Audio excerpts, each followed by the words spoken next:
And we are back here on episode 4 of the Gridiron District podcast. This is a podcast that is strictly Washington Commanders, sprinkled in with a little DC Defenders, aka the 2025 UFL champions, DC Defenders.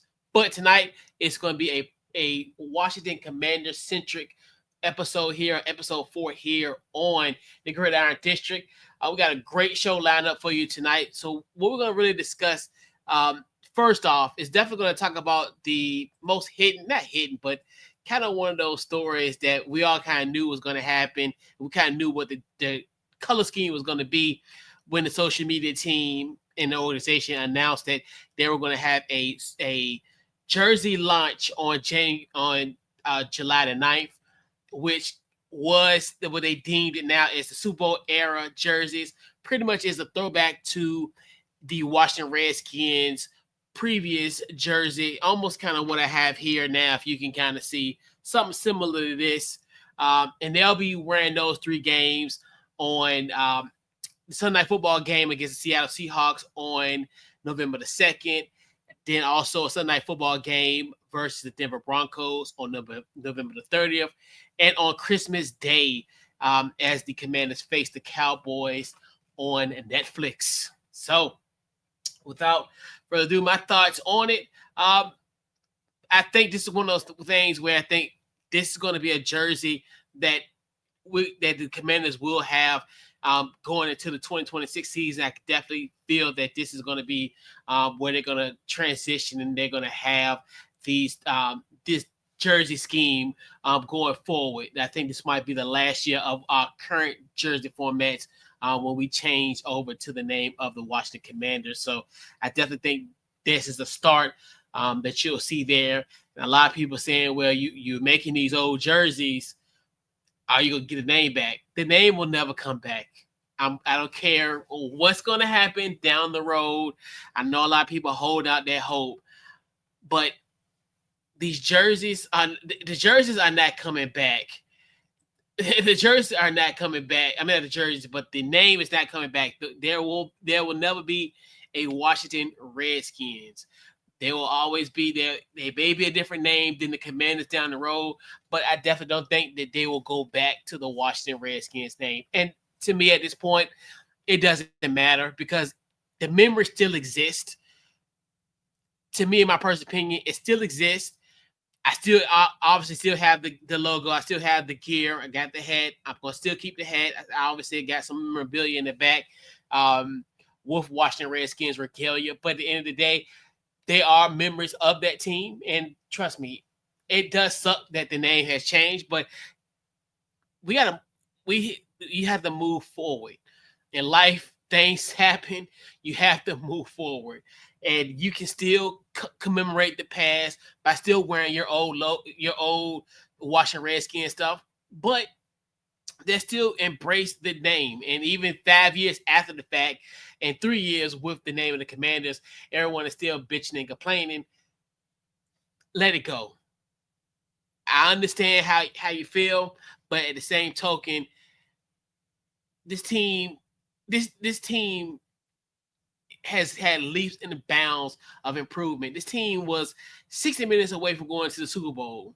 You got a franchise quarterback in Jayden Daniels. You have the organization has done a fantastic job under the leadership of Josh Harris, the ownership of Josh Harris.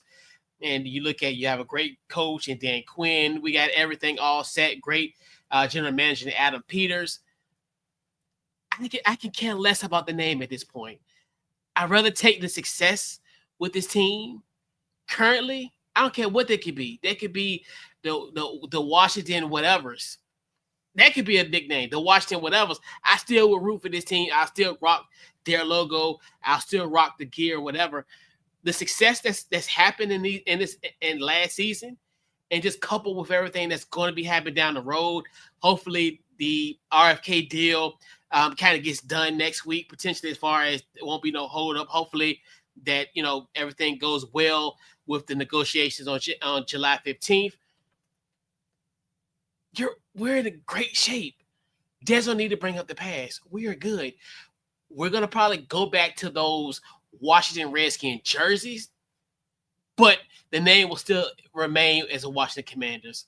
And I do like the fact that we are wearing that jersey against the Denver Broncos, a team that we actually beat in the Super Bowl with those white jerseys. So I thought that's going to be really kind of a nice moment to have that Sunday after Thanksgiving. So I definitely think that's going to be a great way to kind of wrap up the holiday weekend, having that kind of nostalgia.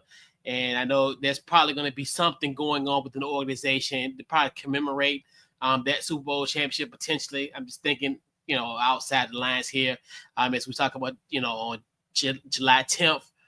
So we shall see. Definitely looking forward to the actual Super Bowl era jerseys. I'm curious how the black jerseys will be down the line. Like, will we be wearing the black jerseys? Obviously, it's synonymous with the Hail Mary. So it kind of gives you some good karma, some good juju potentially with those jerseys. And curious, will they wear those black jerseys, or will they be kind of one of those things where once we go back to the old jersey style, will those black uniforms be a part of the jersey rotation and seasons going forward, not even just in 2025, but going to 2025 and beyond. So I'm really curious how obviously we'll know in a few weeks as far as what jersey they'll wear each week. So we'll, that'd be kind of be a to be determined type situation. So, people complain about the jerseys, but the next thing that giving Commanders fan extreme anxiety is Terry McLaurin. The latest with Terry McLaurin. Obviously, there isn't any latest news with Terry. We all know that Terry is pretty much seeking a deal. Obviously, great year last year. Career high 13 touchdowns. It was his 5th straight 1,000-yard receiving season. I'm really curious how this will all play out. You're hoping that they could get to a point where when training camp starts on July 22nd, that the deal can be done. That's optimal and wishful thinking. I definitely see these negotiations kind of bleeding over past training camp. Could be bleeding over to maybe the first preseason game, but it's going to be something where I think if you're looking from a realistic standpoint, it could linger past training camp potentially, like as far as that's concerned. I'm curious of his market, because if you look at the wide receiver market, obviously you look at who really set the mark. Jamar Chase, he had a 4-year, $161 million, so he's making a little over $40 million a year. Justin Jefferson is a 4-year, $140 million, and he's making a little bit over $35 million annually. CeeDee Lamb just got a deal done, obviously at the same time as Jamar Chase and Justin Jefferson last year. 4-year, $136 million, and he's getting $34 million annually.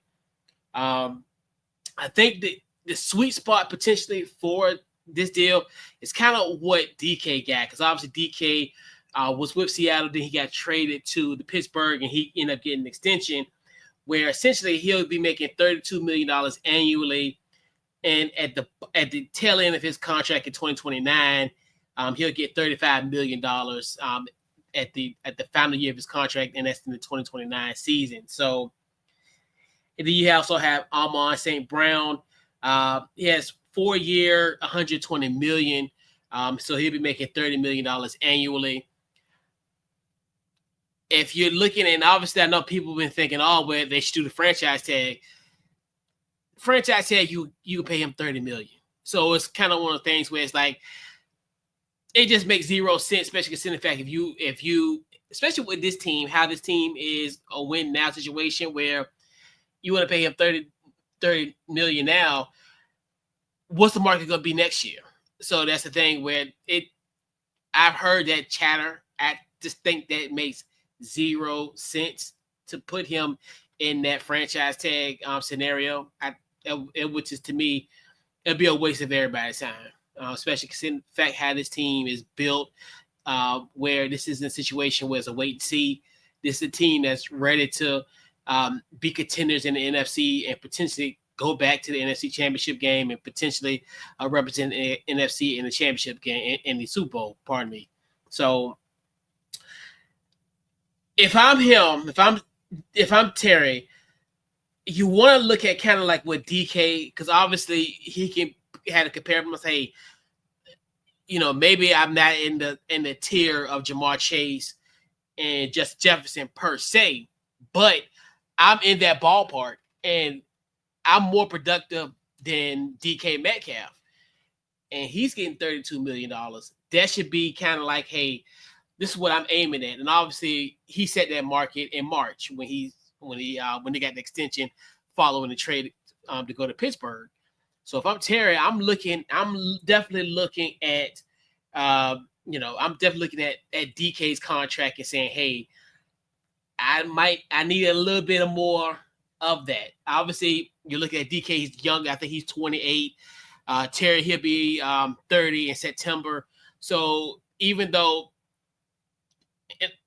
in society, it's not that big of a difference, but I know sometimes in the football world, there is a somewhat of a stark difference between a 28-year-old and a 30-year-old, which that's tongue-in-cheek, but you look at even the productivity of a Terry McLaurin definitely supersedes kind of what DK has had in the last few years, especially in the fact with Terry having obviously he's had his best year because of the fact of now having that consistency at the quarterback position, where you look at it and it's dating back to when he came here in 2019, he's had pretty much a cavalcade of quarterbacks. So now he has that consistent weapon. Now you're looking at the numbers where he almost had almost 1,100 yards, had 13 touchdowns. So he definitely now has built that camaraderie with Jay Daniels, and you really didn't have that shuffle in these last few years where you played like 3 to 4 quarterbacks. Hell, one year, the year that we won the NFC East, ladies, we had to get Taylor Heineke off the couch after finish up a semester at ODU, for him to be our quote unquote COVID quarterback. Well, we went through so many quarterbacks that year, and it's always been like that's been that in Terry's career, for the exception of last season. So they're gonna get the job done. I know a lot of people are really sitting there and worrying. They'll get it. They will make us sweat. I definitely think, like I said earlier, optimism. You want it to be done by July 22nd, start a training camp. But, I think you might panic maybe. Obviously, after the Patriots game, the first preseason game, that's like August the 8th. Then, obviously, week 2, week 3 of the preseason. As long as we can have a deal theoretically before the start of the season, because you don't want him to miss, quote-unquote, time in the regular season. And you're just hoping, but the hope is before training camp. That's the wishful thinking. That's the pie in the sky type of thing for me. Do I think that's going to happen? If I will be completely honest and transparent with you, I wouldn't bet on it. But I can definitely see this deal getting done at least at some point before the regular season, for the regular season opener against the Giants on September the 7th. So I think negotiations are going to get a little heavy because he's in an odd spot. Like, as far as, especially in the wide receiver, in this wide receiver class, in a sense where it's unlike kind of like the quarterbacks in the situation. The quarterbacks is regardless of your productivity, you're going to get the money. So say, for instance, let's give you an example. If Patrick Mahomes, the best quarterback in the league, if he gets X amount of money, then an average quarterback is going to probably get paid more than Patrick Mahomes. And you see it now, even in this, just in real life, but more just an example of if he gets a contract deal this year, somebody who's probably a mid-tier quarterback is going to get paid more than Patrick Mahomes, just off the strength of that, because of just how the quarterback market is. But Terry's in such a interesting position. But like if I'm him, I gotta look at that DK deal, probably more so as a realistic bargaining point, which will the Washington Commanders give him that kind of money, which I think, in my personal opinion, you should.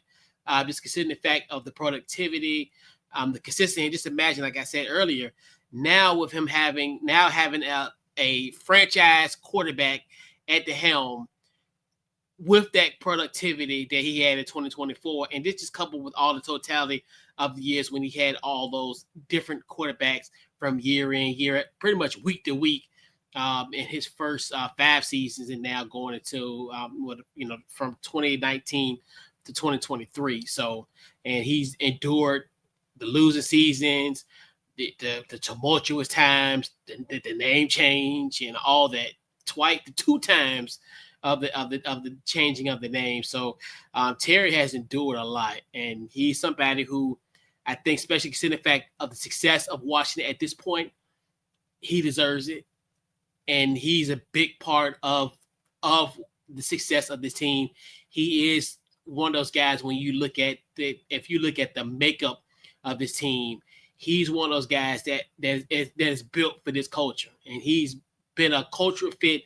And literally the 3 coaching changes he's had in his career. Obviously, he was a part of the Jay Gruden regime, and then obviously with Ron Rivera, and then now present day with Dan Quinn. So he's a culture fit. And come and think about it, really, because do we count Brian Callahan? I mean, not Brian Callahan, but the Callahan, not to get confused with his son, but I think it's Brian Callahan.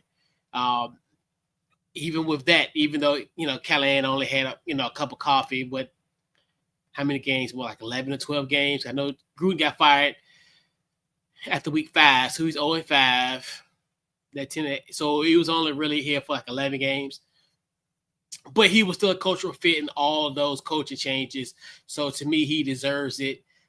Let's get it done, especially considering the fact now we're at such a critical point where you have, obviously the franchise quarterback, you have him for cheap, because once his deal kick in, and goodness gracious, how much Jay Daniels will command in what 2-3 years, it's gonna be outrageous.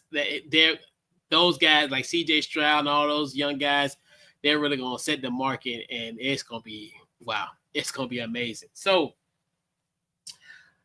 enough about the somewhat to give guys anxiety. So we gotta get a story about the jerseys with people in the uproar, positively and negatively. Then the Terry giving everybody anxiety, including myself. I just try to put on a brave face, but I still, my personal opinion, think we're gonna get it done. So, I'm gonna try to be as calm as I can. So let's talk about Larmey Tunsil. Larmey Tunsil, obviously, if you look at the NFL network, they've been launching the top 100 players. I kind of love what they're doing it now, where you're getting it in bite-sized pieces. Because one of the things where it's at the old format where they used to just have a show where they had just like a whole hour or so of like top 10 players at once. But I like how they're like kind of spoon feeding you and kind of giving you give you like almost like an appetizer, and the main course is going to be obviously going to run down to the beginning of the season. So I do like how they're doing these in like bite size, and they kind of give you some time to kind of mull over it and just think about it. So Larmey Tunsil, our newly acquired left tackle, formerly of the Houston Texans, and now with us here with the Washington Commanders, he's ranked 86th in the top 100 players of 2025. Last year, he was actually going into the 2024 season, he was ranked 71st.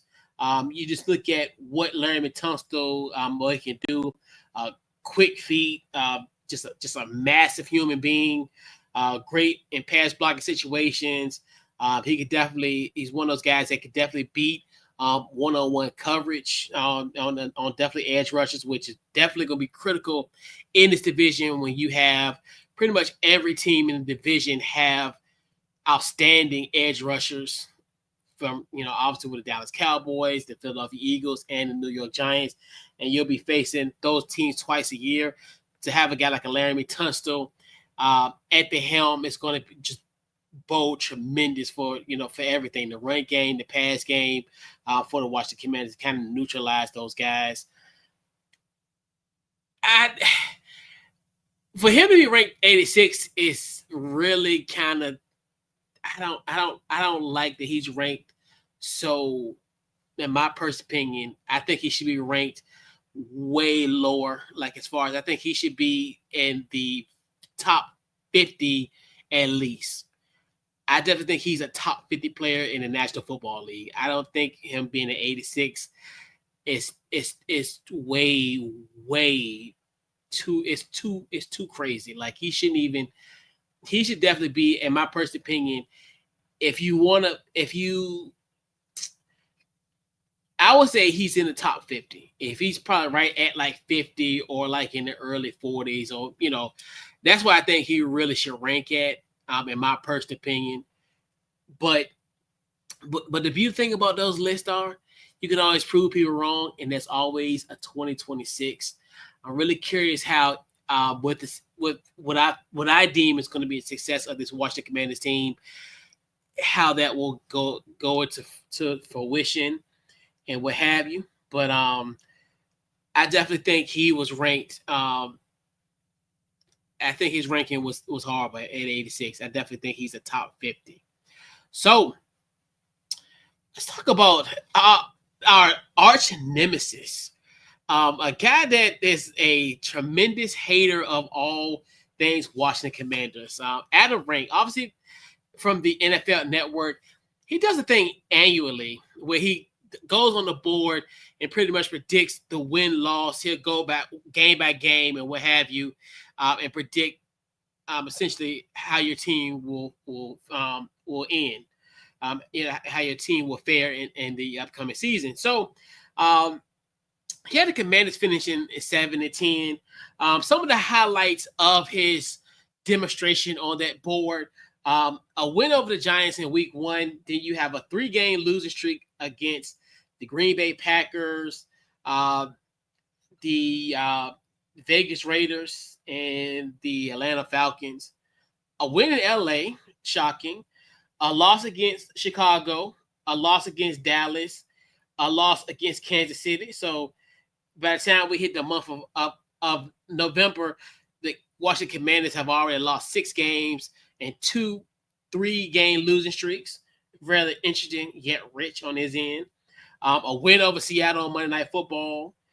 Seattle, a win. And a win over Miami and Madrid. So he, after following a 3-game losing streak, he has the Commanders with a 3-game win streak heading to their bye week. Rather odd. And then he has the Commanders winning in Denver, and this versus Denver on Sunday Night Football game. This is a Super Bowl era Jersey night. And then a loss to Minnesota. And then a loss to the Giants. Then have the Commanders winning their final game of the season in Week 16 when they faced the Philadelphia Eagles at home, and then taking 2 consecutive L's to the Dallas Cowboys on Christmas Day and against Philly on Week 18. Adam Rank is Adam Rank. He's just one of those guys where I don't take him too serious. Obviously, you look at kind of what he has done. Obviously, even in the playoff run, he's had us lose in pretty much every game that, essentially against Tampa Bay, he had us losing. I know Detroit possibly. I know one of the games he had us winning, and we end up winning. But Adam Rank is the Washington Commanders' biggest hater. But that's the beauty thing with Adam Rank. We always prove him wrong, because when he does predict, especially if you look at the NFL Network and they do those previews, Adam Rank always has the opponent beating us, and it's the same thing will happen this year. So there will be no 3-game losing streak. I'm gonna tell you that right there. If we're 100% healthy, doing our thing, no, this is not gonna happen. So we'll round out episode 4 of the Gridiron District with our days to count down today, as we film this here on July 10th of 2025. We are 59 days away to kick off. We are London Fletcher days away from the kickoff, and we definitely got to give the compliment, the accolades for one of the legends of the Washington Commanders / Redskins franchise, especially in the early 2000s. Huge shout out to London Fletcher, one-time Super Bowl champion, four-time Pro Bowler, has 2,032 tackles, 39 sacks in his career. Was a part of the Washington Redskins organization from 2007 to 2013. Currently is a part of the Commanders radio team. They do a fantastic job out there. Shout out to him and Brown. They do their thing. He's a part of the Redskins Ring of Fame. He was inducted in, I think, 2019. And he was a part of the Washington 90th anniversary team. So we are 59 days, a.k.a. London Fletcher days away from our kickoff versus the New York Giants in Northwest Stadium on Sunday, September the 7th. And this wraps up episode 4 here on the Gridiron District. We'll be back next week as we are gearing up and getting ourselves ready for the 2025 Washington Commanders season. And we'll catch you guys next week. And we out.